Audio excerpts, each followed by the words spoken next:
You've been Deputy Minister for Education for quite a number of years. When you look at our educational system now, from the basic level to the tertiary level, right, what do you see?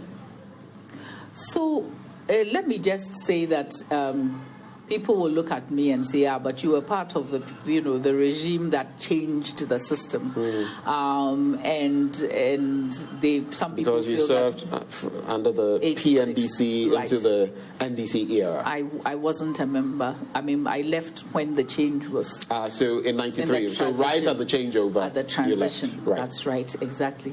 So I have to say that there have been great achievements, and then we've also had reversals. So some of the achievements have been just raising the level of participation of children, so that the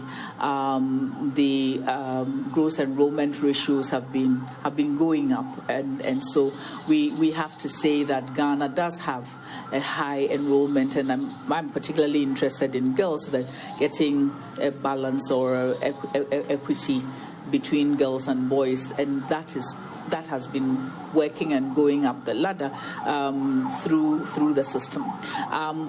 There has been an attempt to make sure that all children have at least 9 years of education. That was the original idea.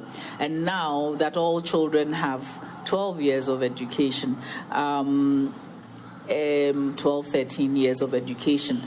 And that idea that way you don't have people going into the workforce that are uneducated.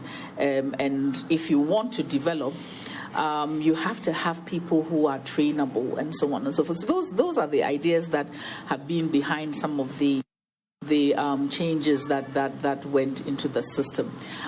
However, the distortions have also been there. And we've done 3-year system, 4-year system, back to 3-year system, right, and a whole lot of other changes.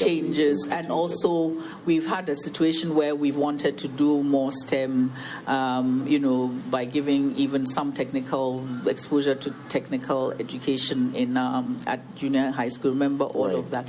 Okay, so the distortions have arisen because we have not synchronized between making sure we have the teachers, making sure that we have the infrastructure, making sure that we have the equipment, and doing it on a consistent basis.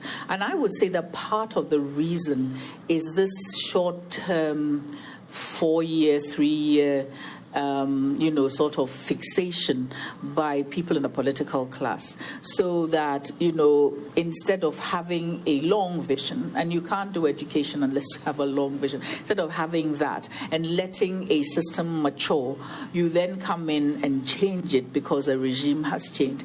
This has been one of the real problems that we've had, so that you can't say, okay, you know what, because we can't do everything right now, let's have one model, senior high school in each district, and then we'll move to the next districts. But because everybody wants to make an impact as far as elections are concerned, then they kind of start everything at once, and then everything becomes haphazard. And then they're condemning each other for having started this or done that. That is a real problem.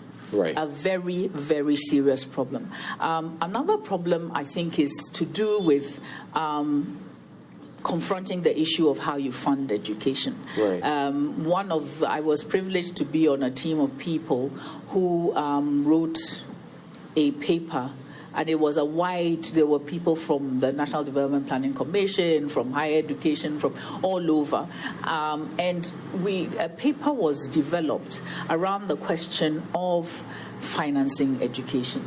It was very clear to this committee that by looking at how much it costs to train a primary school person, a junior high school person, a secondary school person, a tertiary person, a technical, and so on. All of those things were costed. And it became clear that if we wanted to jump into making everything free at once, it would go beyond, to sort of eat up about 50% of our GDP.